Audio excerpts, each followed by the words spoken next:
There's a mistake. Moonlight, you guys won Best Picture. You like me right now. You like me. Ever since I was a little kid, I wanted this. Mom, I just want an Oscar.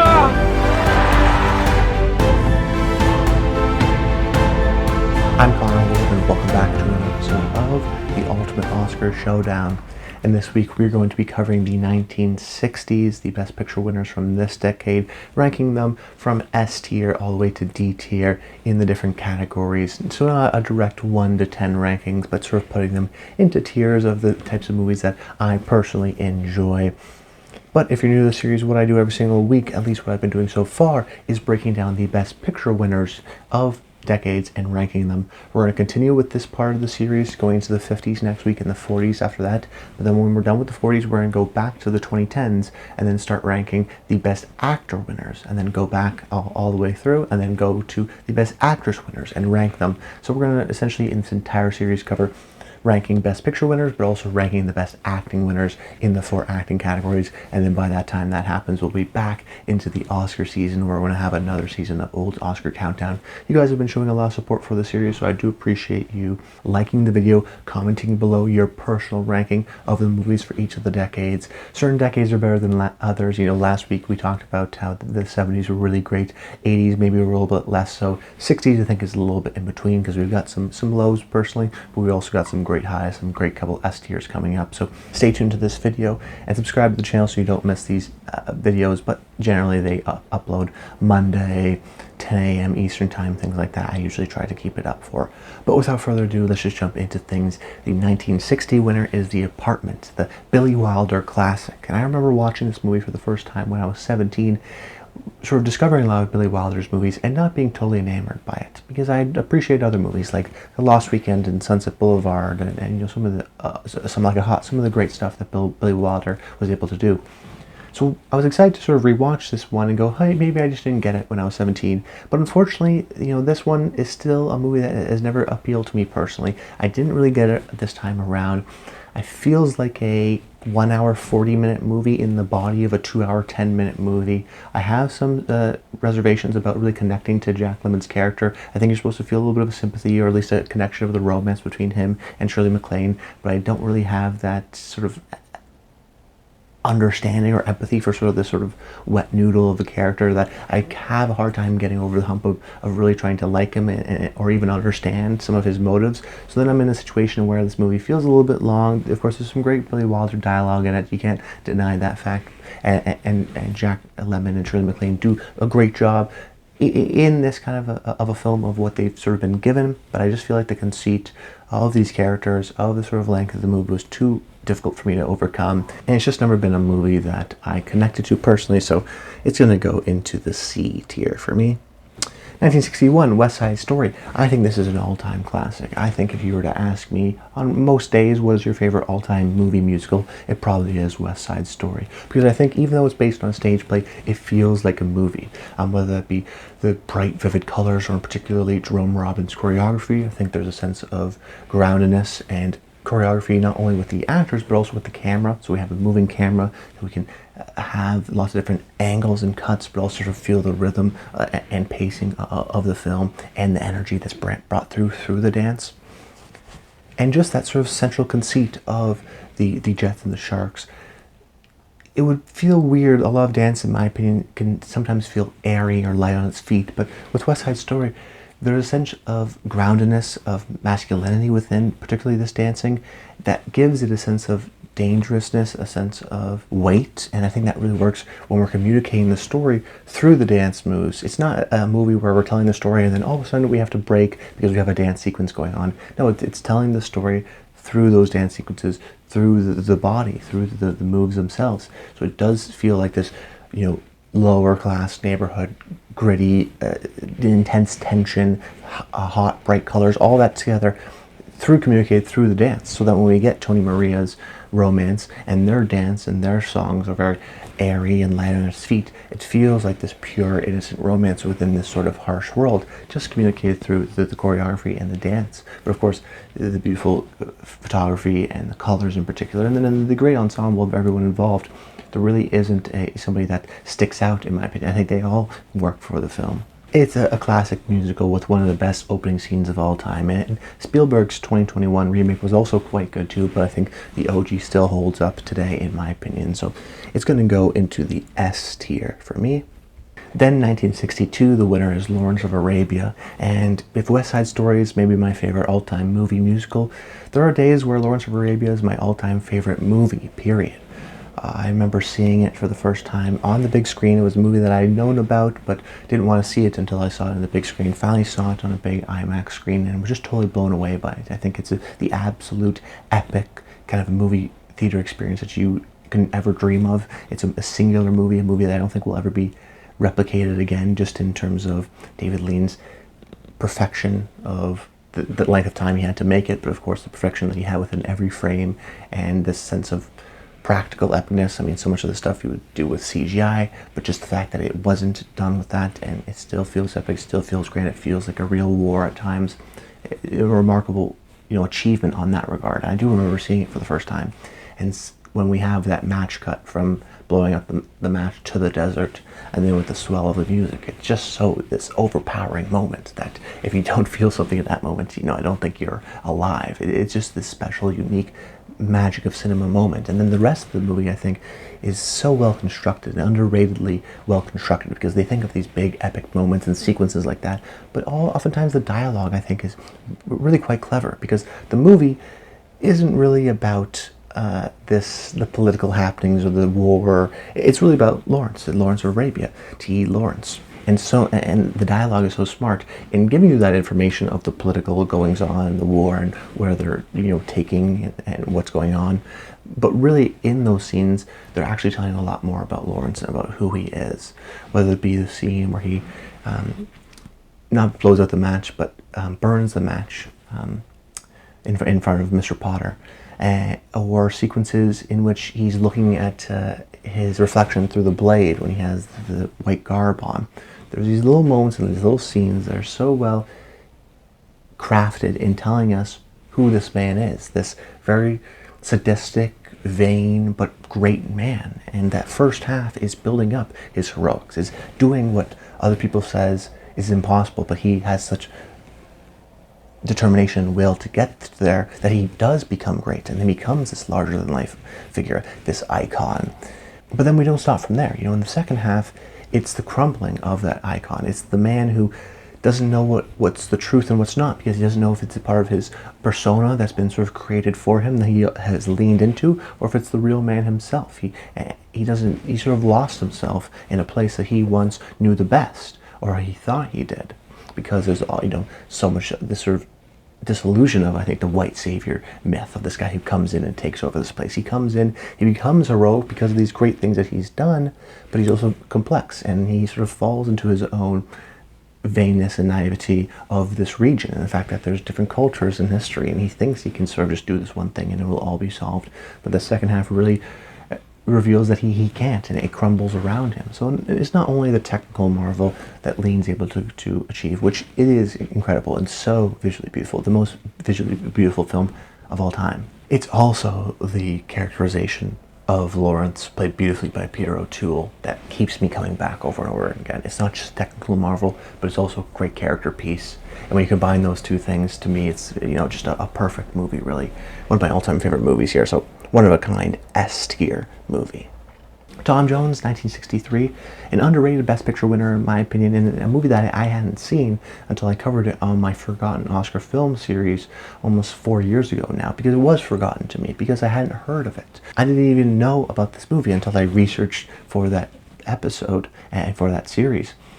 And I was actually quite surprised by the movie in terms of how much I enjoyed it. I think it has a weird critical modern day appreciation where a lot of people actually don't like the movie, but for me I think it's a great sort of moment and capsule in history, because it's, I think, partly related to the 60s New Wave, British New Wave kind of social realist stuff of Tony Richardson, but also guys like Ken Loach. And when we think of that time, and when we think of movies like Saturday Night, Sunday Morning, and A Taste of Honey, so I realize why this isn't sort of lumped in with that.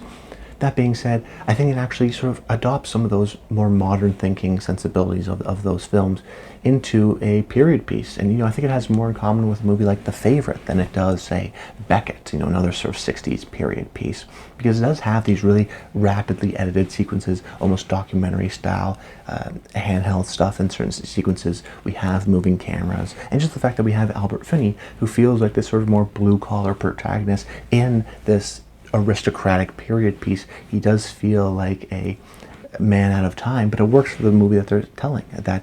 Like a Favorite or The Great or some of these more modern movies that try to take a revisionist look on the period. This film also takes a look at this period with a revisionist kind of a way, that they're not these sort of sophisticated people. Maybe a lot of them were spoiled brats in the case of Tom Jones, or of course the simple, funny but visual metaphors of over-gouging themselves in sequences, or the sexual sort of passion that so much of this era had.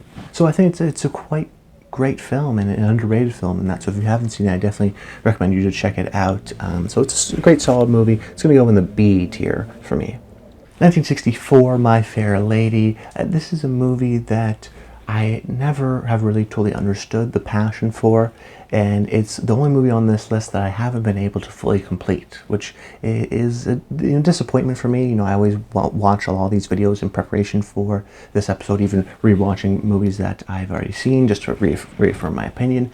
But I tried 3 times with My Fair Lady, and every time I had to stop the movie. I just sort of couldn't get through it, whether it be Audrey Hepburn's really sort of tough Cockney accent at the beginning, or just sort of the very stable stage-like kind of a movie, which is a movie that I know a lot of people enjoy, particularly from this period. Sound of Music can be like that too, which we'll talk about next. But for me, it felt very staged-like. It didn't feel like a movie, and because I didn't really know any of the songs, I couldn't connect into it on that end, so I couldn't really find an in for the movie, and I ended up, after 3 times, just turning it off after every 40 minutes or so. So maybe the second half it is great or better, but I just couldn't get through those first 40 minutes. So the fact that I couldn't even get through the movie, unfortunately, I'm going to have to put that one in the D tier for me. Just not for me. 1965, The Sound of Music, which is a classic musical. I think in part because I think it has recognizable and iconic songs. Watching it, I'd seen it when I was a kid and then rewatched it a couple of years ago.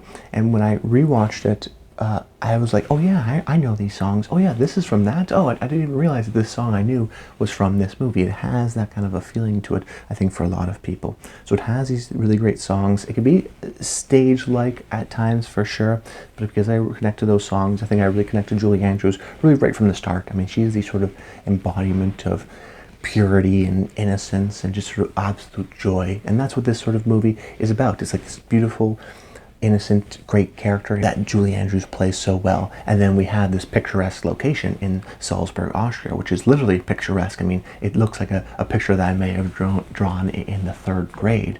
So whether it be that, the sort of innocent singing family, that's what this movie's about. It's going to have a good time. It's going to be joyous. It's not going to really intensely talk about the politics of the fact that the Nazis are taking over this town. It's not really too worried about that, except for it being a narrative device. But, it's not trying to do that. It's not trying to be political. It's just trying to be sweet and beautiful with its colors and picturesque in its location, and just great song after song in a really charming, sweet way. And it's effective at that. So it's a movie I enjoy. Maybe not an all-time classic for me, a little bit still too stagey at moments, but still I'm going to go into the A tier.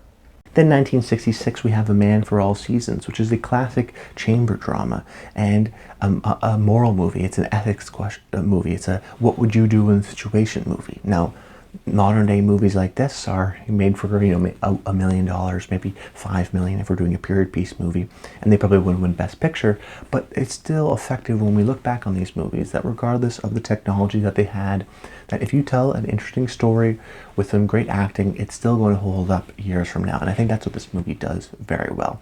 It's based on a stage play, and you can sort of understand that. I mean, there's not that many locations. The camera's very static, so it does feel a little bit slow and more classical versus more modern movies today. So in terms of its pacing, it struggles a little bit with that. But when we got Paul Scofield and Robert Shaw just going back and forth, two great actors with great dialogue and this great sort of central ethical moral dilemma, it really just makes for an entertaining and enjoyable movie because of that back and forth. Of course, Orson Welles shows up too and does some great stuff there.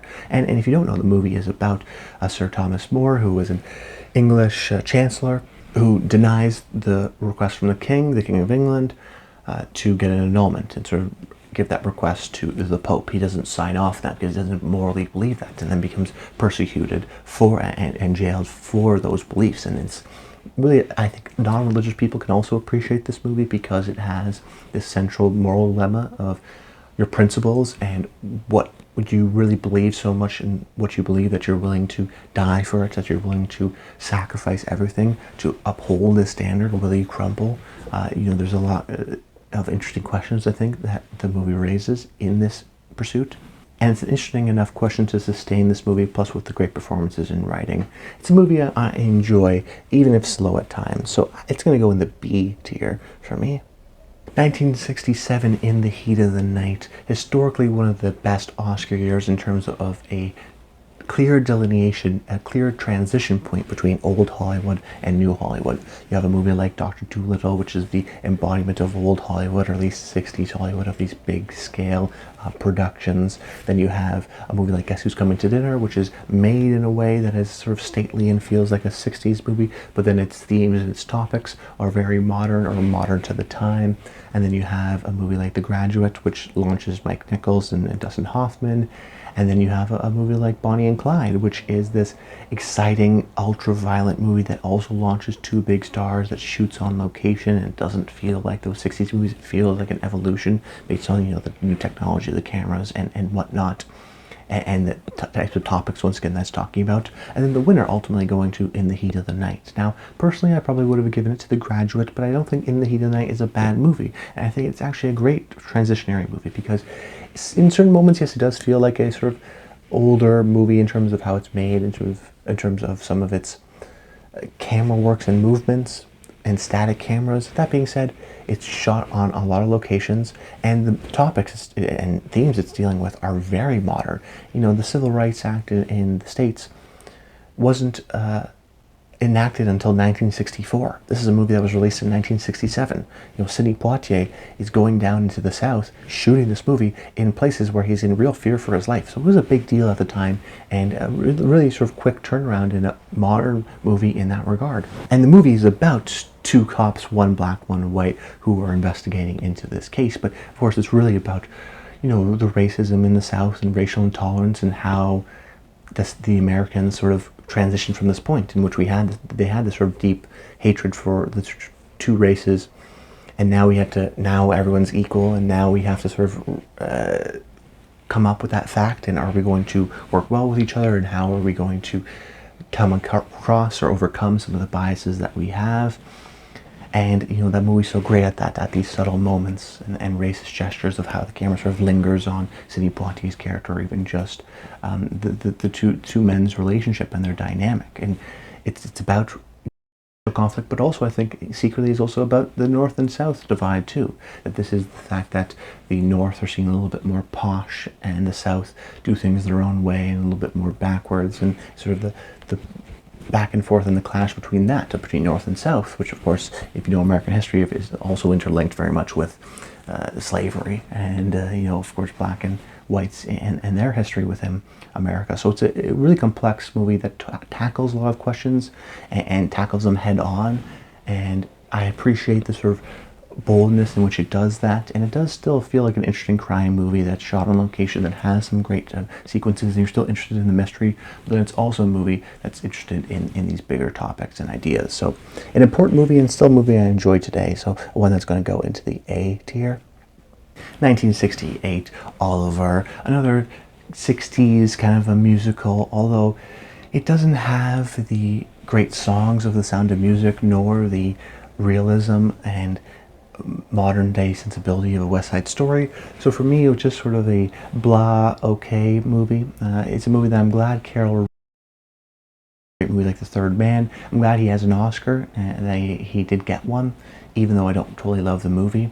And there is, moments where we see Carol's incredible directing skill. Like, he, of course, if you've seen The Third Man, for example, he's the best at character introductions, and in Oliver there's multiple sequences where we're like, oh wow, this is a really interesting character introduction of how we're setting up this person, but still for the most part feels more like a stage play than it does a musical. And like I mentioned with My Fair Lady, I still have some reservations towards that, where it doesn't feel like we're making this as a movie. It feels like we're shooting a stage play, and that hurts my overall enjoyment, particularly when stage plays, I mean, they go on for upwards of 3 hours, so it can be a little bit more testy in a film scenario, at least from a modern day lens. So this one is going to go into the C tier. And then 1969, Midnight Cowboy, which we touched briefly upon on last week's episode, but this is really, I think, the first New Hollywood Best Picture winner, where in the heat of the night feels like a transitionary period. Midnight Cowboy is sort of defiantly in the New Hollywood era. Of course, you have Dustin Hoffman and Jon Voight, two, I think, more unconventional leading men, particularly someone like a Dustin Hoffman, who maybe wouldn't have been a leading man even 10 years ago. So Ed Hoffman's connected to The Graduate, which is that transitionary kind of a New Hollywood type of movie. And now, is this movie The French Connection or The Graduate? No, I don't think it's in that. Very interesting and engaging movie that does feel modern, whether that be the on-location shooting of New York and that sort of documentary style. It feels like a lively kind of a movie and brings that energy of the city to life. And then, of course, we have the certain flashbacks with Jon Voight's character, the sort of PTSD and sexual trauma that he's had in the past. It feels very modern today. It feels like you could pull that directly from this movie and put it in a movie today and still have, feel modern in that regard.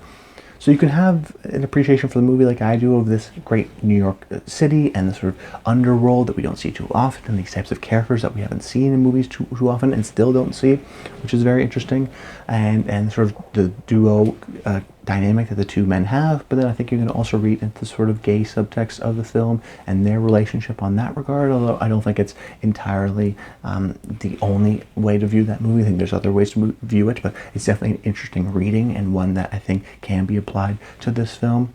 But just a dynamic documentary, real on the streets filmmaking, and it's really kind of fun to hang out with these two and hustle and make it by, and you feel the sort of struggle and the difficulties and the drama that comes about because of their situation. So for me, I'm going to put this one in the A tier. So here is the list. Take a look at it. Couple S tiers: West Side Story, Lawrence of Arabia. That really helps, I think, its overall success. But I think, it was a better decade than I thought. We have some classics like The Sound of Music. I know I'm going to get maybe some heat for My Fair Lady or The Apartment. I know those are very well liked movies, but never been movies for me personally. So maybe you don't like West Side Story or something, so you can let me know in the comments down below. But that's about it, guys. I hope you enjoyed the video. Make sure you comment below. Let me know your ranking for the 1960s. Stay tuned to next week. In the 1950s, we have classics like Ben-Hur coming up, but then more divisive movies like Gigi. Bridge on the River Kwai is another one that I'm going to be interested to hear your guys' thoughts about. But right now, just comment below. Let me know your thoughts on the video. Subscribe to the channel so you don't miss any more videos. But that's about it. Until next time, stay tuned.